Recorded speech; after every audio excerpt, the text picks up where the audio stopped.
আসসালামু আলাইকুম প্রিয় ফুটবল ফ্যান্স। নানা ব্যস্ততার কারণে গত দুদিন ভিডিও একটু কম বানানো হয়েছে এবং এই সময়টাতে আপনারা একের পর এক প্রশ্ন করেছেন। অধিকাংশ প্রশ্ন কিন্তু এমন টাইপের ছিল যে কোপা আমেরিকা সম্পর্কে আলোচনা করুন, কিংবা কোপা আমেরিকার স্কোয়াড যে 23 জন থেকে 26 জন করা হয়েছে এটার পরে আসলে টিম আর্জেন্টিনার স্কোয়াডটা ওভারঅল কেমন হতে পারে। এখন এখানে ক্লিয়ারলি এই জিনিসটা বলে দিই যে হ্যাঁ, এটা জানা কথা ছিল, কনমেবলের পক্ষ থেকে অ্যানাউন্স করা হয়েছে যে 23 জনের পরিবর্তে 26 জনের স্কোয়াডই হবে। তবে স্কালোনি কিন্তু এখন পর্যন্ত স্কোয়াড ঘোষণা করা নিয়ে কোনো কথাবার্তা বলেননি এবং ধারণা করা হচ্ছে, অনেকগুলো প্ল্যাটফর্মে এই জিনিসটা দেখেছি যে তারা বলছেন মের শেষ সপ্তাহ কিংবা জুনের প্রথম সপ্তাহে এসে লিওনেল স্কালোনি স্কোয়াড ঘোষণা করবেন। স্কোয়াড ঘোষণাটা তিনি জুনের 12 তারিখ পর্যন্ত যে কোনো দিনে করতে পারেন, তবে মের শেষ সপ্তাহ কিংবা জুনের প্রথম সপ্তাহকে সম্ভাব্য একটা তারিখ হিসেবে কিন্তু ধরে নেওয়া হচ্ছে।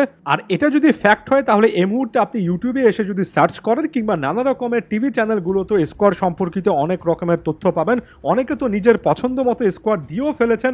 অনেকে আর্জেন্টিনার স্কোয়াড বা একাদশ কেমন হতে যাচ্ছে, প্রতিপক্ষ পরবর্তী রাউন্ডগুলোতে কেমন হতে যাচ্ছে, এগুলো নিয়েও কন্টেন্ট বানিয়ে ফেলেছেন। ফুটবল ফ্ল্যাগ সেই পথে বরাবরের মতো হাঁটবে না।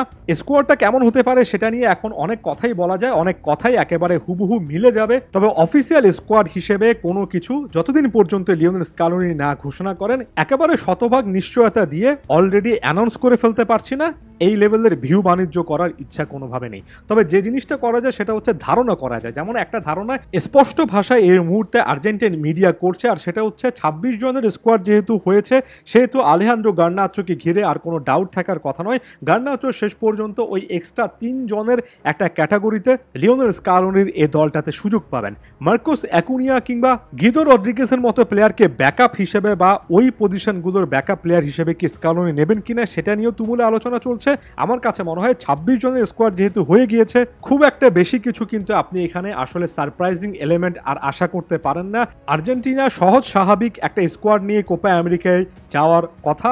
একটা দুটো পজিশন নিয়ে আপনি হয়তোবা অনেক প্লেয়ারকে সেখানে খুঁজে পাবেন না, সেটা নিয়ে হয়তোবা কিঞ্চিত হতাশা থাকবে। তবে আমার কাছে মনে হয় মোটামুটিভাবে এই মুহূর্তে আলোচনায় যে সকল প্লেয়াররা আছেন তারাই কোপা আমেরিকাতে শেষ পর্যন্ত যাওয়ার টিকিটটা পাবেন এই মুহূর্তে। তাই স্কোয়াড নিয়ে অতিরিক্ত আলোচনার কোনো কারণ দেখছে না। যদি 23 জনের স্কোয়াড হতো ফাইনালি, তাহলে হয়তোবা সেখানে 2-3 জন প্লেয়ারের আসলে যোগ্যতা থাকার পরও তারা কোপা স্কোয়াডে জায়গা পাননি, সেটা নিয়ে কিছুটা হলো আলোচনা, তর্ক বিতর্কের সুযোগ থাকতো। মাঝখানে আরও একটা কথা বলে নিই, ব্রাজিলের কোচ ডরিভাল জুনিয়র কিন্তু অনেক আগে 26 জনের স্কোয়াডের পরিবর্তে 23 জনের স্কোয়াড ঘোষণা করে ফেলেছেন। তবে তার সামনে সুযোগ থাকবে আরও 3 জনকে এখানে অ্যাড করা। কোন 3 জনকে তিনি অ্যাড করবেন সেটা একটা গুরুত্বপূর্ণ বিষয় হতে পারে। লিওনেল স্কালোনি সর্বশেষ প্রেস কনফারেন্সে এসে স্কোয়াড নিয়ে কোনো কিছু না বললেও এই জিনিসটা কিন্তু ইঙ্গিত দিয়ে বলেছেন যে একেবারে লম্বা একটা সিজন কাটিয়ে আর্জেন্টাইন প্লেয়াররা আস্তে আস্তে দলে ফিরবেন, জাতীয় দলে ফিরবেন। অর্থাৎ এখানে লম্বা সিজন কাটিয়ে ওঠার যে একটা ধকল, সেই জিনিসটাও যে অনেক বেশি করে গুরুত্বপূর্ণ সেটার দিকে তিনি ইঙ্গিত করেছেন।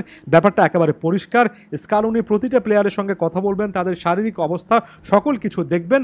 ইনজুরির মাইনর ইস্যুগুলো কিন্তু তার চিন্তা ভাবনায় থাকবে এবং শেষের দিকে এসে যথেষ্ট সময় নিয়ে তিনি স্কোয়াডটা ঘোষণা করবেন। জানি আজকে যে কথাবার্তাগুলো বলেছি সেটা অনেকের কাছে হয়তোবা খুব একটা বেশি ইন্টারেস্টিং ফ্যাক্ট বলে নাও মনে হতে পারে। প্রতিটা স্পিচই যে অনেক বেশি করে আলোচিত সমালোচিত হতে হবে ব্যাপারটা এমন নয়। অনেক সময় একেবারে ফ্ল্যাট লেভেলের ইনফরমেশন থাকে। এই মুহূর্তে ইনফরমেশনটা এটাই। আশা করছি স্কোয়াড সংক্রান্ত চিন্তাটা অনেকটুকু আপনাদের দূর হবে। ধন্যবাদ সবাইকে।